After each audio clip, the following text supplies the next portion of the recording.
লা ইলাহা ইল্লাল্লাহ, লা ইলাহা ইল্লাল্লাহ। জমিনের মালিক তুমি আল্লাহ, আসমানের মালিক তুমি আল্লাহ।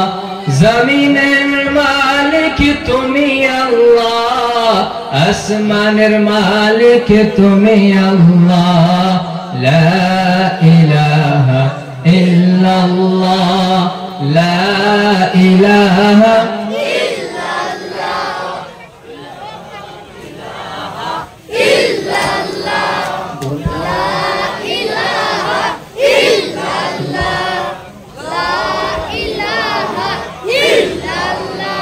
লা ইলাহা ইল্লাল্লাহ। জান্নাতের মালিক তুমি আল্লাহ, জাহান্নামের মালিক তুমি আল্লাহ।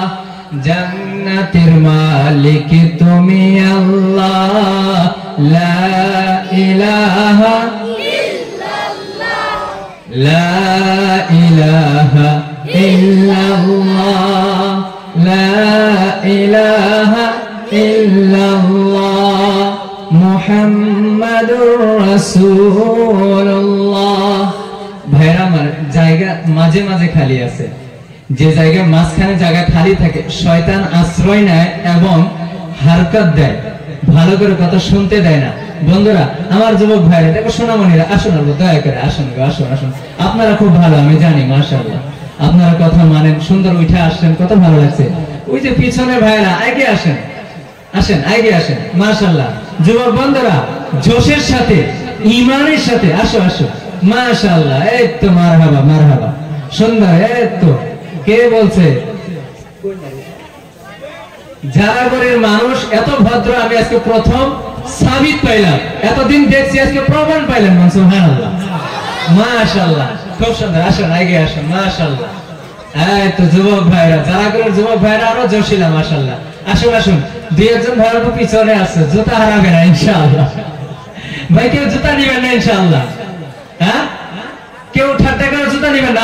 জানি আপনারা জুতা নেন না, তবে মজাক করে নিবেন না, সরাই রাখবেন না। হ্যাঁ, আসুন যুবক ভাইরা, সাথে নিয়ে আসুন জুতাটা ইনশাআল্লাহ। আসুন আসুন।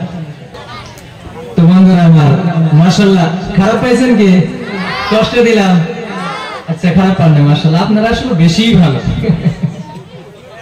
তাই না গো? মাশাআল্লাহ, আল্লাহ আরো ভালো বানায় আপনাদেরকে। আপনাদেরকে এত ভালো বানায় আল্লাহ, বিনা হিসাবে আপনাদের জান্নাতে দেখবেন না। আমিন, মাশাআল্লাহ। তো কি বলতেছিলাম বন্ধুরা? ইমামে বুখারী রাহমাতুল্লাহ আলাইহি বলেছেন নিয়ত ঠিক হইতে হবে। তো আপনারা মাশাআল্লাহ আল্লাহকে রাজি করার জন্য এবং রাসূলকে রাজি করার জন্য আসছেন, তাই না গো? তাহলে এই মাজমা অবশ্যই জান্নাতের জরিয়া হবে ইনশাআল্লাহ। আল্লাহর নবী সাল্লাল্লাহু আলাইহি সাল্লাম বলেন, মান খারাজা ফি তালাবিল ইলমি ফাহুয়া ফি সাবিলিল্লাহি হাত্তা ইয়ারজিআ। রাসূল করিম দো জাহাজ সাল্লাল্লাহু আলাইহি সাল্লাম বলেন, যে ব্যক্তি বাড়ি থেকে এই নিয়তে বের হয়েছে যে সে কোরআনের বাণী শিখবে, সে হাদিসের বাণী শিখবে, সে শরীয়তের বাণীকে শিখবে,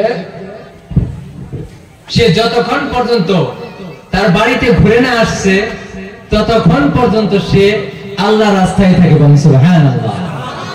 হাত্তা ইয়ারজিআ, যতক্ষণ পর্যন্ত সে ঘুরে বাড়িতে না যাবে ততক্ষণ পর্যন্ত সে আল্লাহর রাস্তায় থাকবে। বলেন সুবহানাল্লাহ। মহতরম দোস্ত বুজুর্গ, তো আপনারা যে আসছেন এই জায়গায় শুধুমাত্র কিসের জন্য? কোরআনের বাণী শোনার জন্য, হাদিসের বাণী শোনার জন্য, শরীয়তের কথা শোনার জন্য, তাই না গো? রাসূলের কথা শুনবেন, আল্লাহর কথা শুনবেন, মনের ভিতরে রাসূলের প্রেম জেগে উঠবে, রাসূলের প্রতি দুরূদ পাঠাবেন, সুবহানাল্লাহ, মাশাআল্লাহ জিকির করবেন। আল্লাহ পাক রব্বুল আলামিন আপনাদের আমলনামায় সওয়াব লিখতে থাকবেন। সুবহানাল্লাহ। আল্লাহ পাক রব্বুল আলামিন হাদিসে পাওয়া যায়, রাসূলুল্লাহ সাল্লাল্লাহু আলাইহি সাল্লাম বলেন, আল্লাহ পাক রব্বুল আলামিন এই ধরনের মাজমাআর জন্য কিছু ফেরেশতাগুলোকে পাঠিয়ে দেয়, যাও জারাগরি গ্রামে মসজিদের উন্নতি করবে, একটি সুন্দর দ্বীনি মাহফিল সাজাইয়েছে। ওই জায়গায় আমার প্রেমিকেরা, আমার হাবিবের প্রেমিকেরা সেই প্যান্ডেল স্থলে বসে আমার বাণী রাসূলের বাণী শোনার জন্য আসছে, তোমরা সেই জায়গায় যাও। রহমতের ফেরেশতা চারদিক দিকে ঘের লাগিয়ে পড়েন, সুবহানাল্লাহ। এবং কাতার দর কাতার আসমান পর্যন্ত পৌঁছে যায়।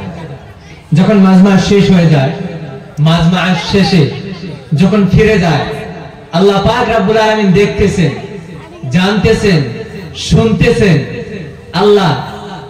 আল্লাহ জানার পরেও, দেখার পরেও, শোনার পরেও জিজ্ঞাসা করবে, কোথা থেকে আসছো ফেরেশতা? কেন শুনতে চান? আমরা যাকে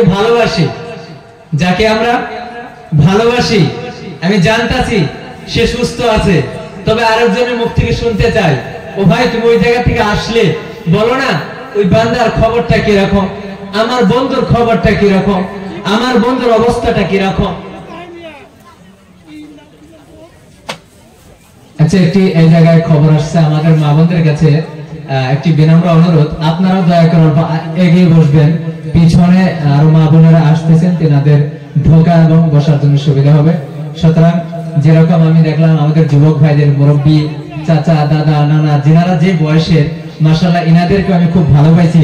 আশা করি জারাগুড়ির মা বোনেরাও খুব ভালো, সুতরাং তিনারাও এগিয়ে বসে যাবেন, সম্মুখ থেকে বসে যাবেন ইনশাআল্লাহ। আশা করি আমার পর্দানিশী সম্মানিত ইসলাম দরদি, ইসলামের শেহজাদি সম্মানিত মা বোনেরা, আপনাদের কাছে আমার বিনম্র অনুরোধ, আপনারাও দয়া করে অল্প এগিয়ে গিয়ে বসবেন বলে আমি আশা করি। অল্প এগিয়ে বসবেন ইনশাআল্লাহ, পিছনে জায়গা রাখবেন, পিছন থেকে যিনারা আসবেন তেনারা বসবেন। তো বন্ধুরা, কি বলতেছিলাম, কোন কথায় আটকেলাম?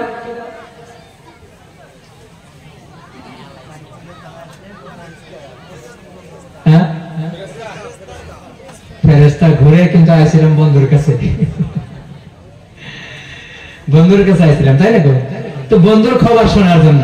ভাই তুমি আসলে আমার বন্ধুর বাড়ির নিকট থেকে, বন্ধুর খবরটা বলো না। কেন? বন্ধুর কথা শুনতে আরো ভালো লাগে, আরেকজন যখন বলে আরো ভালো লাগে। যাকে আমি মোহাব্বত করি তার প্রশংসা শুনতে আমার ভালো লাগে। আল্লাহ জানতেছে, আল্লাহ দেখতেছে, আল্লাহ শুনতেছে, বলে ফেরেশতা বলো না তোমরা কোথা থেকে আসতেছো।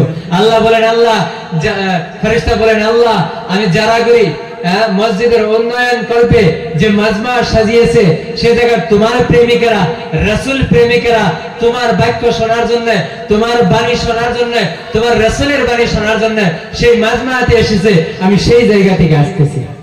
আল্লাহ বলেন, ও ফেরেশতা, আমার ওই সকল বান্দারা কি আমার বানানো জাহান্নামকে দেখেছে? ফেরেশতা বলেন, না না না মাবুদ, তোমার বানানো জাহান্নামকে যে সেই বান্দাগুলি দেখেন নাই। আল্লাহ বলেন, ও আমার ফেরেশতা, তোমরা বলো না আমার ওই সকল বান্দাগুলি যদি আমি বানানো জাহান্নামকে দেখতো তাহলে তারা কি করতো? ফেরেশতা বলেন, আল্লাহ যে বান্দা নাকি জাহান্নামকে না দেখে তোমার প্রেমে, তোমার হাবিবের মোহাব্বতে রাত্রিকে জাগরণ করে, ঠান্ডাকে ভঙ্গ করে এই মাজমাতে এসে বসেছে, আল্লাহ যদি জাহান্নামকে দেখতো তাহারা তোমার জন্য জীবন ত্যাগ করে দিতে। বলেন সুবহানাল্লাহ। আল্লাহ বলেন, ও ফেরেশতা, তাহলে বলে আমার এই বান্দাগুলো কি আমার জান্নাতকে দেখছেনি? যদি জাহান্নামকে দেখে নাই, তাহারা কুরবানি দিতেছে, আমার জান্নাতকে কি তারা দেখছেনি? আমার জান্নাতের নিয়ামতকে কি দেখছেনি? ফেরেশতা বলেন, না না না আল্লাহ, তোমার বানানো জান্নাত কেউ দেখে নাই। আল্লাহ বলেন, ও আমার ফেরেশতা, তাহলে যদি তাহারা আমার বানানো জান্নাতকে দেখতো। ফেরেশতা বলেন, আল্লাহ যদি তাহারা তোমার বানানো জান্নাতকে দেখতো, সেই জান্নাতকে পাওয়ার জন্য তারা পাগল হয়ে যাইতেন। বলেন সুবহানাল্লাহ। দুনিয়ার যত মাল দৌলত আছে সমস্ত তোমার রাস্তায় কুরবান করে দিত, সমস্ত সন্তানকে কুরবান করে দিত, নিজের স্ত্রীকে বিধবা করে দিত, কিন্তু আল্লাহ তোমাকে কখনো নারাজ করতেন না। আল্লাহ পাক রব্বুল আলামিন বলেন, ও ফেরেশতা, তাহলে সাক্ষ্য থেকো আমার ওই সকল বান্দাগুলির জীবনের সকল গুনাহ আমি maaf করে দিলাম। বলেন সুবহানাল্লাহ। চিৎকার করে আবার বলেন সুবহানাল্লাহ। আল্লাহ পাক রব্বুল আলামিন বলেন, ও ফেরেশতা, যাও তুমি এলান করে দাও, যে সকল বান্দাগুলি মাজমাকে শেষ করে আখিরি দোয়া করে যাবে, আমি আল্লাহ তার জীবনের সমস্ত গুনাহ maaf করে দিলাম। ফেরেশতা বলেন, ও আল্লাহ, তুমি তো যাহারা ওই জায়গায় শুধুমাত্র তোমার প্রেমে আসছে, তোমার রাসূলের প্রেমে আসছে, তুমি তো তাকে মাফ করে দিলে। ও আল্লাহ, কিছুগুলো মানুষ আছে তোমার জন্য আসে নাই, তোমার কোরআনের বাণী শোনার জন্য আসে নাই, হাদিসের কথা শোনার জন্য আসে নাই, আসে তার একজন বন্ধু ওই জায়গায় আসছে, তার সাথে কিছু কাজ আছে, বা তার বিজনেস পার্টনার ওই জায়গায় আছে, সে টাকা পাইবে বা কোনো একটি কারণ বশতে বন্ধু ওই জায়গায় আসছে, মজবুরিতে সে সেই জায়গাতে বসে গেছে, আপনি তাকে কি করবেন? আল্লাহ বলেন, আমার ওই মহাব্বতের বান্দার খাতিরে, আমার প্রেমিকদের খাতিরে আমি তাকেও মাফ করে দিলাম। সুবহানাল্লাহ। রাসূল প্রেমিকদের এত সম্মান, তাদের ওসিলা, তাদের জরিয়ায় আল্লাহ অন্য বান্দাকেও মাফ করে দিলেন। সুবহানাল্লাহ। কিয়ামতের মাঠে এই বান্দাদের সুপারিশেও কিছুগুলো গুনাহগার